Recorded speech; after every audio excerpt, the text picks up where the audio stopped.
हमारे इर्द गिर्द जो सियासी माहौल है वो हर रोज हमें इंडिकेट करता है, सजेस्ट करता है, गाइड करता है, एडवाइस करता है, एजुकेट करता है हमें कि जम्मू कश्मीर के अंदर जो मामूल का सियासी अमल है वो तब तक बहाल नहीं हो सकता जब तक कि दफा 370 को रिपील करने के बाद के जो असरात हैं वो पूरी तरह से जमीन में अपनी जड़ पकड़ न लें। यानी दफा 370 को कॉन्स्टिट्यूशन से हटाना या उसके इफेक्ट को कॉन्स्टिट्यूशन से हटाना, उसका सिर्फ यही मानी तो नहीं है कि आपने किताब में से एक सफ़ा को हटा दिया। उस सफ़ा की वजह से जो असर था वो यहाँ की बॉडी पॉलिटिक्स से, कल्चर से, माइंडसेट से, बाकी सिस्टम से जब तक वो पूरी तरह से निकल नहीं जाता तब तक जो सियासत का आम जो नॉर्मल अमल है वो तब तक बहाल ना हो। ऐसा हर दिन के जो डेवलपमेंट्स है, इवेंट्स हैं, उनको देखने में लगता है। लेकिन साथ ही क्या है, ये तो है सियासी अमल। अब ये हिंदुस्तान जैसी डेमोक्रेसी में एक पॉलिटिकल प्रोसेस अपनी जगह चलता है, एग्जीक्यूटिव है, जुडिशरी है, ये चीज़ें भी सारी एग्जिस्ट करती हैं। सुप्रीम कोर्ट ये कहता है कि अभी हमने जो कॉन्स्टिट्यूशनल वैलिडिटी है आर्टिकल 370 की, इसका तो जो एब्रोगेशन की जो कॉन्स्टिट्यूशनल वैलिडिटी है इसका हमने जायजा लिया ही नहीं, इसका जायजा लेना अभी बाकी है। ये एक नई चीज, ये एक नई डेवलपमेंट किस कॉन्टेक्स्ट में आई और इसके पॉलिटिकल और बाकी कंसिक्वेंसेस क्या हो सकते हैं, मैं आज उसके बारे में बात करता हूं। मेरा नाम जफर चौधरी है। दरअसल हुआ क्या कि एक वक्त में एक जो जम्मू कश्मीर की आला अदालत है, हाई कोर्ट है जम्मू कश्मीर का, वहां पे डिवीजन बेंच ने एक फैसला लिया। उस फैसले के जो इंटायर जो उस फैसले का बेसिस है वो ये था, जिसके ऊपर वो फैसला रखा गया था वो ये था, यानी जो वो मुतलका केस था, जो केस कोर्ट के सामने लाया गया था, उसके मेरिट या डिमेरिट जो है वो कोर्ट ने बहुत ज्यादा एग्जामिन नहीं किया। डिवीजन बेंच ने उन्होंने ज्यादा एग्जामिन ये किया कि क्या ये कानून जम्मू कश्मीर में अप्लाई होना चाहिए या नहीं। तो उन्होंने ये देखा कि क्योंकि जम्मू कश्मीर में दफा 370 कॉन्स्टिट्यूशन ऑफ इंडिया का नाफिज है और अगर कोई मरकजी कानून है उसका मिरर इमेज आप यहाँ पे तैयार कर रहे हैं, ये जरूरी नहीं है कि जम्मू कश्मीर सेंट्रल के लॉज को रेप्लिकेट करे, क्योंकि ये एक कानून है। अब जज साहब ने इससे भी बढ़कर बहुत सारे कुछ और भी कमेंट्स उसके ऊपर दिए, जो केस की जो इमीडिएट रिक्वायरमेंट थी उसमें वो शायद उसकी जरूरत नहीं थी, उसके बारे में मैं बात करता हूं। मैं ये जो मुतासरा लोग हैं ये काफी सालों तक स्ट्रगल करते रहे, लड़ते रहे, या सुप्रीम कोर्ट में जाते रहे, वहां से मुख्तलिफ डायरेक्शंस लाते रहे। वो डायरेक्शन जो है स्टेट गवर्नमेंट को भी जाती रही, वो डायरेक्शंस कभी इम्प्लीमेंट नहीं हुई। इन द मीन वाइल, जैसे आपको नहीं था पता, मुझे नहीं था पता, किसी को नहीं था पता कि एक दिन ऐसा होगा कि वो जो जड़ थी, वो जो रूट काज था, वो आर्टिकल 370 ही एब्रोगेट हो जाएगा।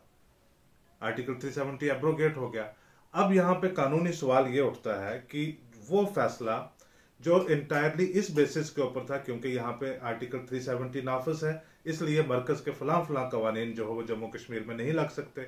अब क्योंकि आर्टिकल 370 है ही नहीं है, तो उस फैसले की क्या अफादियत, उसकी क्या लेजिटिमेसी, उसकी क्या एप्लीकेबिलिटी अभी भी रहेगी। सुप्रीम कोर्ट इस मामले को सुन रहा है। सुप्रीम कोर्ट के सामने जब ये मामला गया तो उन्होंने कहा कि ये मामला तो पेचीदा है, इसके ऊपर हम बात करेंगे, लेकिन हम पहले इंतजार कर सकते हैं कि जो कॉन्स्टिट्यूशनल बेंच के सामने कॉन्स्टिट्यूशन ऑफ इंडिया के आर्टिकल 370 की एब्रोगेशन की कॉन्स्टिट्यूशनल वैलिडिटी का जो क्वेश्चन अभी कॉन्स्टिट्यूशनल बेंच के सामने जो पड़ा हुआ है उसका फैसला आ जाए, उसके बाद हम इसको भी सुन लेते हैं, क्योंकि ये प्राइमरीली इस बात के ऊपर डिपेंड है कि क्या कॉन्स्टिट्यूशन का आर्टिकल 370 जो है उसकी वैलिडिटी, उसकी जो नेचर जो है with respect to Jammu and Kashmir क्या थी, और उसके चलते इस किस्म के जो कवानीन हैं, इस किस्म के जो रूल्स हैं, उनके ऊपर इम्पैक्ट क्या था। मैं बैकग्राउंड में जाकर बताता हूं। 2004 में जम्मू कश्मीर की लेजिस्लेचर मेरे नजरिया में एक सुप्रीम लॉ मेकिंग अथॉरिटी होती है। जो कोर्ट्स होते हैं वो भी अपनी स्ट्रेंथ लेजिस्लेचर से ड्रॉ करते हैं, क्योंकि कानून बनता वहां पे है, फिर कानून की इंटरप्रिटेशन, पालन, एनफोर्समेंट, सारी चीज जो है सुप्रीम कोर्ट उसको या कोई भी अदालत जो है वो उसको मॉनिटर करती है। तो इसीलिए जो लेजिस्लेचर होती है या पार्लियामेंट होती है उसको कहते हैं कि भी highest law making authority of the land, highest law making forum of the land. Legislature में कानून बन गया 2004 में, जिसमें एक प्रोविजन रखा गया कि जो रिजर्व कैटेगरी के लोग हैं इनको अपॉइंटमेंट्स में या कॉलेजेस में एडमिशन में, प्रोफेशनल कॉलेजेस में या नौकरियों में तो रिजर्वेशन मिलती है, लेकिन अब ये कानून आ गया कि इनको जो प्रमोशंस हैं, जो कैरियर एवेन्यूज हैं, कैरियर प्रोग्रेस है, कैरियर एडवांसमेंट है, उसमें भी इनको रिजर्वेशन बाकायदा तौर के ऊपर मिलेगी। ये 2004 की बात है। 2005 में इसकी थोड़ी पॉलिटिकल लेवल के ऊपर कुछ अपोजिशन भी हुई, लेकिन 2005 में जाकर जो स्टेट गवर्नमेंट है उसने अपने रूल्स वगैरह बनाए कुछ देर के लिए जो बाकी लोग हैं, जो ओपन कैटेगरी के लोग हैं, जो रिजर्व कैटेगरी में फॉल नहीं करते, जो ओपन कैटेगरी के लोग हैं, और ये मंडल के टाइम से, तब से ये लगातार ये एक डिबेट है पूरे मुल्क में कि कितना कोटा, कितना प्रोपोर्शन एम्प्लॉयमेंट का या कॉलेजेस का या बाकी चीजों का जो है आप वो रिजर्व कर सकते हैं, और कितना आप बाकी लोगों के लिए रख सकते हैं जो ओपन कैटेगरी से ताल्लुक रखते हैं, जो किसी रिजर्वेशन का हिस्सा नहीं है। इन लोगों ने, जो ओपन कैटेगरी के कुछ लोग हैं, इन्होंने 2006 में वो जाकर मामला चैलेंज कर दिया कोर्ट में। उन्होंने कहा कि ये मुनासिब नहीं है। कोर्ट में ये बात चलती रही और कुछ देर के बाद कोर्ट का एक बेंच का जो है वो फैसला आ गया। उस फैसले को जो ये रिजर्व कैटेगरी के लोग हैं, इन्होंने मजीद उसको चैलेंज किया और वो लंबे वक्त तक बात चलती रही। वो करते करते बात पहुंच गई डिवीजन बेंच में, और डिवीजन बेंच का 2015 में एक फैसला आ गया। इस दौरान जब ये 2006 से लेकर 15 तक की ये जो सारी डेवलपमेंट चल रही थी, इसमें जो आर्ग्यूमेंट है, काउंटर आर्ग्यूमेंट में, उसमें article 16 of the constitution of India का बार बार रेफरेंस आ रहा था कि वो गारंटी करता है, तो लिहाजा वो जम्मू कश्मीर में भी अप्लाई होना चाहिए। एक तो पुख्ता बात यह है कि आर्टिकल 16 अगर रिजर्वेशन गारंटी करता है, ऊपर से जम्मू कश्मीर की लेजिस्लेचर जो लॉ मेकिंग अथॉरिटी है, फोरम है, उसने ये कानून बनाया हुआ है, तो आप इसको रोकते क्यों हैं? जब ये गया हाई कोर्ट के डिवीजन बेंच में, वहां पे दो जज साहब थे, लेकिन जो ऑपरेटिव ऑर्डर जिन्होंने लिखा था वो जस्टिस हसनैन मसूदी थे। उन्होंने कहा कि ये जो कानून है, जो 2004 के जो रिजर्वेशन है और जो इसके रूल्स हैं 2005 में जो बने थे, ये ultra vires of the constitution of Jammu and Kashmir है, ये एप्लीकेबल जम्मू कश्मीर में नहीं हो सकते। उन्होंने कहा क्योंकि जो आर्टिकल 370 है वो जम्मू कश्मीर में नाफिज है, वो जम्मू कश्मीर गवर्न होता है, ऑपरेट होता है, जो कॉन्स्टिट्यूशनल सिस्टम है आर्टिकल 370 के जेर ऑपरेट होता है, तो लिहाजा ये जो मरकजी लॉ है ये जम्मू कश्मीर में लागू नहीं हो सकते। हालांकि ये भी फर्दर डिबेटेबल है, ये भी फर्दर चैलेंजेबल है कि ये तो एक लेजिस्लेटिव डोमेन है जम्मू एंड कश्मीर लेजिस्लेचर का था, मतलब 2019 से पहले, कि अगर मरकज का कोई भी कानून है, अगर स्टेट लेजिस्लेचर उसको उस किस्म का या उसका उस तरह का उसकी मिरर इमेज या उसके पैटर्न के ऊपर कोई अपना कानून बनाना चाहे तो वो बना सकते हैं।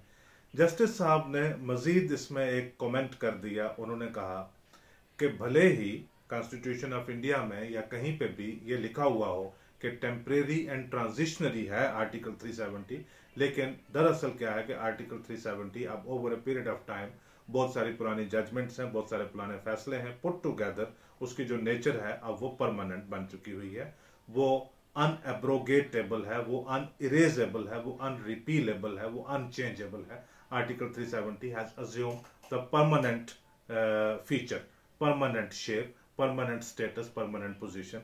ये थी उनकी जजमेंट। उस वक्त इस जजमेंट को जम्मू कश्मीर के बहुत सारे सियासी हलकों में इसकी बहुत ज्यादा सराहना की गई थी, इसको बहुत ज्यादा अप्रिशिएट किया गया था, इसको बहुत ज्यादा सेलिब्रेट किया गया था कि अब जब ये एक पॉलिटिकल बात चली रही है तो उसमें जुडिशरी से अगर इतनी बड़ी बात आती है तो ये बड़ी अहमियत की बात है। जस्टिस साहब ने बाद में नेशनल कॉन्फ्रेंस ज्वाइन की और 2019 के इंतखाबात में भी खड़े हुए थे, और साउथ कश्मीर से वो इस वक्त लोकसभा के मेंबर भी हैं, वो एक अलग बात है। लेकिन ये केस है जो रिजर्व कैटेगरी के एम्प्लॉइज हैं, जो मुतासरा हैं, जिनके खिलाफ अब ये फैसला हो गया, ये केस लेकर सुप्रीम कोर्ट में चले गए। सुप्रीम कोर्ट ने जो इस फैसला को जो है, ये जस्टिस साहब का फैसला जो है, इसको काइंडली नहीं लिया। उन्होंने गवर्नमेंट को टाइम टू टाइम हिदायत दी कि आप इनको रिजर्वेशन के जो बेनिफिट्स हैं प्रमोशन में वो इनको आप दे दीजिए। इसमें एक या दो नहीं, इसमें 3-4 फैसले इसमें आए हुए हैं। उस फैसले की जो इंटरप्रिटेशन है वो गवर्नमेंट ने टाइम टू टाइम इस तरह से की है जो रिजर्व कैटेगरी के लोगों को फेवर नहीं करता था। लेकिन क्योंकि जुडिशियल सर्विसेज भी है हमारे पास, तो अदालत में जो जुडिशियल सर्विसेज ने उन्होंने इंटरप्रिटेशन की, वहां से भी एक अलग केस जो है, एक अलग पिटीशन सुप्रीम कोर्ट में चल रही थी। उन्होंने जो जुडिशियल सर्विसेज के लोग हैं उनको प्रमोशन एवेन्यूज में रिजर्व कैटेगरी के लोगों को प्रमोशन में रिजर्वेशन देनी शुरू कर दी, लेकिन जो एग्जीक्यूटिव है उसमें ये नहीं, ये डिनाई किया। इसमें बहुत सारे इसके स्टेजेस हैं, क्योंकि बहुत टेक्निकल एस्पेक्ट हैं, जुडिशियल इंटरवेंशन इसमें इन्वॉल्व है, लीगल एस्पेक्ट है, उन सारी चीजों में मैं नहीं जा रहा हूं, मैं इसका जरा स्पीड जंप कर रहा हूं मैं कंक्लूजन के ऊपर आने के लिए। लेकिन जो गवर्नमेंट है उसने इम्प्लीमेंट नहीं किया इसको। उसमें मुफ्ती सईद साहब की गवर्नमेंट थी, उसके बाद महबूबा मुफ्ती की गवर्नमेंट थी, उसके बाद वो गए और उसके बाद गवर्नर रूल लगा। गवर्नर रूल के आते भी उन्होंने इसको इम्प्लीमेंट नहीं किया। इन द मीनवाइल एक और फर्दर इंपॉर्टेंट डेवलपमेंट हुई, आपको याद होगा कि 1 मार्च 2019 को एक कानून सेंटर ने जो है वो बदला, जब पूरे जम्मू कश्मीर में जो है एक शोर मच गया था, खास करके कश्मीर वैली में शोर मच गया था। लेकिन हमने भी उसको एडिटोरियलाइज किया था, हमने भी उसको डिस्कस किया था इस कॉन्टेक्स्ट में। आप 8-10 साल का अगर आप सुने तो आप अक्सर सुनते हैं कि जो हमारे पॉलिटिकल लीडर खासकर कश्मीर से होते हैं वो हमेशा कहते हैं कि आर्टिकल 370 के साथ छेड़छाड़ जो है वो नाकाबिले मंजूर है, आर्टिकल 370 के साथ छेड़छाड़ कभी बर्दाश्त नहीं की जाएगी। 1 मार्च 2019 को क्या हुआ कि मरकज ने कोई ऐसी चीज की जो डायरेक्ट आर्टिकल 370 के साथ छेड़छाड़ थी, यानी ट्वीक किया आर्टिकल 370 को। ये 5 अगस्त से बहुत पहले की बात है। ट्वीक किया आर्टिकल 370 को एक ऐसी चीज के लिए जो एक खासा बेनिफिट लाती थी जम्मू कश्मीर के लोगों के लिए। उन्होंने आर्टिकल 16A को अप्लाई कर दिया जम्मू कश्मीर में प्रेसिडेंशियल ऑर्डर के साथ। वो अप्लाई करने से क्या हो गया कि जो इकोनॉमिकली वीकर सेक्शन के जो लोग हैं, मतलब 10% उनको रिजर्वेशन दे दी, और जो लाइन ऑफ कंट्रोल बॉर्डर के नजदीक रहने वाले लोग जो है उनको भी एक कंपोनेंट जो है वो रिजर्वेशन का मिल गया। इस पे नेशनल कॉन्फ्रेंस, पीपल्स डेमोक्रेटिक पार्टी और दूसरे मुतलका हल्के जो है उनकी तरफ से क्रिटिसिज्म तो बहुत आया। उन्होंने कहा कि देखिए आपने आर्टिकल 370 को डिस्टर्ब कर दिया। लेकिन जो मरकज में लोग बैठे हुए हैं जो ये सारी चीजें करते हैं वो बहुत सोच समझ के करते हैं। उनको पता था कि किसी भी पॉलिटिकल पार्टी के लिए इसको क्रिटिसाइज करने के लिए बहुत बड़ी लिमिटेशंस होंगी, वो ये नहीं कर पाएंगे। उसकी सबसे बड़ी वजह ये है कि अगर आप क्रिटिसाइज करते हैं कि हम नहीं ये एप्लीकेबल होने देंगे, अभी गवर्नमेंट यहाँ पे नहीं है, लेजिस्लेचर सस्पेंडेड है, ये तो किसी ने सोचा भी नहीं था कि 5 अगस्त को क्या होने वाला है, हम आपको in absence of the elected legislature और पॉलिटिकल एग्जीक्यूटिव हम आपको नहीं अलाउ करेंगे कि आप ऐसा फैसला करें जो आर्टिकल 370 की रूह को जो है वो वायलेट करे। लेकिन वो इसका क्रिटिसाइज नहीं कर सकते थे, इसके खिलाफ नहीं बोल सकते थे। क्यों? अगर इसके खिलाफ बोलते तो वो सारे लोग जिनको इस अमेंडमेंट की वजह से फायदा मिलने वाला था, रिजर्वेशन में जिनको फायदा मिलने वाला था, वो सारे लोग, वो एक पूरी की पूरी कॉन्स्टिट्यूएंसी जो है वो डिस्टर्ब हो जाती, वो पूरी की पूरी कॉन्स्टिट्यूएंसी आपके खिलाफ नाराज हो जाती। तो लिहाजा एक ढीला सा रिस्पांस सबने दिया कि नहीं ये आपने गलत किया, आपको ऐसा नहीं करना चाहिए था। लेकिन चलिए अब हम इसको कोर्ट में और डिफरेंट लेवल के ऊपर हम इसको फाइट करते रहेंगे। अब 5 अगस्त 2019 को जो डेवलपमेंट हुई, उस डेवलपमेंट को सारे लोग सिर्फ इसी कॉन्टेक्स्ट से जानते हैं कि आर्टिकल 370 गया जी, 35A चला गया और उसके बाद सारी दुनिया बदल गई। ये तो एक सिंबॉलिक चीज है ना कि वो गया नहीं गया, वो एक सिंबॉलिक चीज है।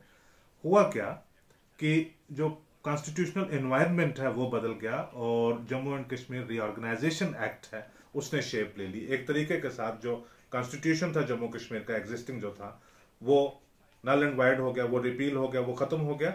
और अब जम्मू कश्मीर जो वो ऑपरेट हो रहा है वो हो रहा है रीऑर्गेनाइजेशन एक्ट ऑफ 2019 के साथ। रीऑर्गेनाइजेशन एक्ट जो है वो अपने आप में that is a bundle of loss, उसमें बेशुमार कानूनों का जो वो बंडल है, उसमें बहुत सारी चीजें उन्होंने जो एग्जिस्टिंग लॉज हैं उसमें से रिटेन की 100 से ज्यादा, और बहुत सारी चीजें जो हैं वो उसमें से रिपील करके नए कवानीन जो मरकजी जो कानून है वो लगा ली। जैसे आजकल बहुचर्चित है, बहुत उसके बारे में बात होती है कि फॉरेस्ट राइट एक्ट इंप्लीमेंट हो गया, लोगों को उसके फायदे मिलने शुरू हो गए।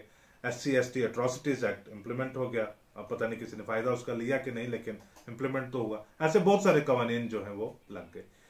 लेकिन जो रीऑर्गेनाइजेशन एक्ट है ऑफ 2019 वो क्लियरली मेंशन करता है कि रिजर्वेशन इन प्रमोशन को लेकर जो जम्मू एंड कश्मीर लेजिस्लेचर का 2004 का लेजिस्लेशन है और उसके जो कॉरेस्पॉन्डिंग रूल्स हैं 2005 के, वो इंटैक्ट रहेंगे, वो अप्लाई करेंगे। तो लिहाजा दो बड़ी चीजें हो गई कि 2004 का जो रिजर्वेशन रूल है वो भी रहेंगे और उसके साथ जो रूल्स हैं वो भी रहेंगे। फिर उसके बाद 2019 1 मार्च को जो उन्होंने ट्वीक किया और करके EWS को और बॉर्डर के नजदीक जो बसने वाले लोग हैं उनको मजीद प्रमोशन दी।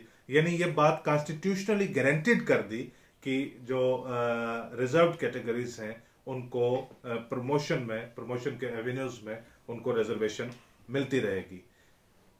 आर्टिकल 370 भी चला गया, रीऑर्गेनाइजेशन एक्ट भी आ गया। रीऑर्गेनाइजेशन एक्ट ने 2004 के कानून को अपहोल्ड भी कर दिया, फिर 2019 का वो कानून भी है, लेकिन बावजूद उसके जम्मू कश्मीर यूनियन टेरिटरी की गवर्नमेंट जो है उसने इसको इम्प्लीमेंट नहीं किया। उन्होंने जो रिजर्व कैटेगरी के लोग हैं उनको जो प्रमोशन के एवेन्यूज हैं उसमें उनको बेनिफिट नहीं दिया। उन्होंने ये कहा कि जो सुप्रीम कोर्ट में उन्होंने एफिडेविट फाइल किया, उन्होंने कहा कि बहुत सारी कनेक्टेड जो पिटिशंस हैं वो सुप्रीम कोर्ट में पेंडिंग पड़ी हुई हैं, क्योंकि कुछ किसी इंजीनियर ने लगाई है, कोई किसी ने लगाई है, बहुत सारी पिटिशन जो है वो सुप्रीम कोर्ट में पेंडिंग पड़ी है। उन्होंने कहा कि जब फाइनल फैसला आ जाता है उसके बाद हम इम्प्लीमेंट करते हैं। तो ये गए दोबारा सुप्रीम कोर्ट के पास उनको पूछने के लिए कि आप बताइए हमें हमारे लायक क्या है, ये तो एक बहुत लंबा वक्त हो गया, अब तो बेशुमार लोग उस वक्त जो प्राइम ऑफ देयर करियर थे वो अब तो रिटायर होकर भी चले गए, यानी 16-17 साल की बात है, वो तो रिटायर होकर भी चले गए, अब फाइनली इसका क्या होगा। तो सुप्रीम कोर्ट ने एग्जामिन किया, सुप्रीम कोर्ट ने फिर सारी चीजें जो है वो इन इट्स एंटायरिटी जो है वो एग्जामिन की।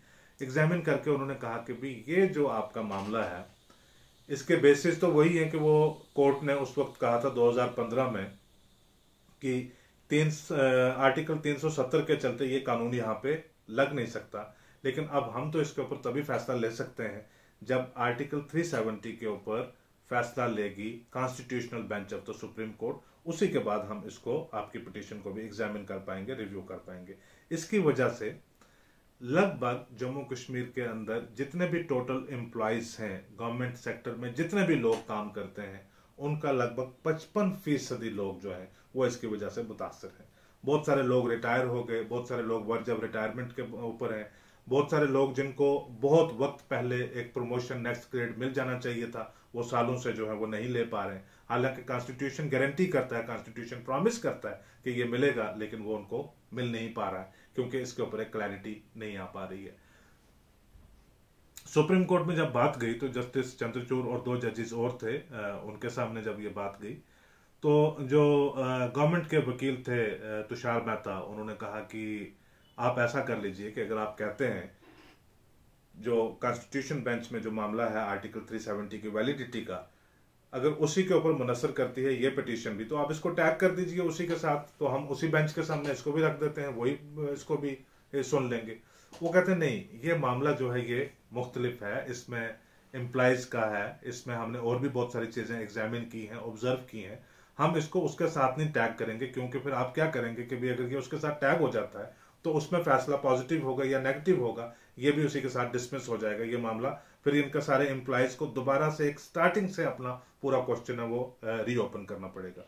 उन्होंने कहा हम इंतजार करेंगे कि जो कॉन्स्टिट्यूशन बेंच आर्टिकल 370 की वैलिडिटी को क्या कहता है, तब जाकर हम इसके ऊपर फैसला लेंगे कि क्या ये हिदायत जो है जम्मू कश्मीर गवर्नमेंट को दी जा सकती हैं इनको रिजर्वेशन में बेनिफिट देने के लिए। लिहाजा जो गवर्नमेंट है उसके 55% के करीब, उससे भी ज्यादा जो मुलाजमीन है, उनका जो फ्यूचर है, उनका जो कैरियर प्रोग्रेशन है, वो ग्रोथ है, वो इस चीज के ऊपर डिपेंड करती है कि आर्टिकल 370 के ऊपर सुप्रीम कोर्ट का क्या नजरिया है कि वो कॉन्स्टिट्यूशनली वैलिड है या नहीं है। तो इसको लेकर सिर्फ कश्मीर वैली के अंदर या किसी और जगहों में सिर्फ पॉलिटिकल पार्टीज हैं वो ही नहीं वरीड है, इसमें जो मुलाजमीन हैं बहुत सारे, वो किसी भी तबके से, किसी भी आइडियोलॉजी से, किसी भी फिक्र से, किसी भी मजहब से, किसी भी खित्ते से वो ताल्लुक रखते हो, लेकिन उनका जो कैरियर ग्रोथ है, कैरियर एडवांसमेंट है, वो अब इस चीज के ऊपर जाकर मुनसर हो गई है कि क्या आर्टिकल 370 को हटाना कॉन्स्टिट्यूशनल वैलिड था या नहीं, इसके ऊपर सुप्रीम कोर्ट का क्या नजरिया है। अब पता नहीं सुप्रीम कोर्ट के जो कॉन्स्टिट्यूशनल बेंच है उनको कब फुर्सत आएगी इसके ऊपर बात करने के लिए, लेकिन बड़ा दिलचस्प होगा तब ये देखना। आज का ये एपिसोड देखने के लिए आपका बहुत शुक्रिया।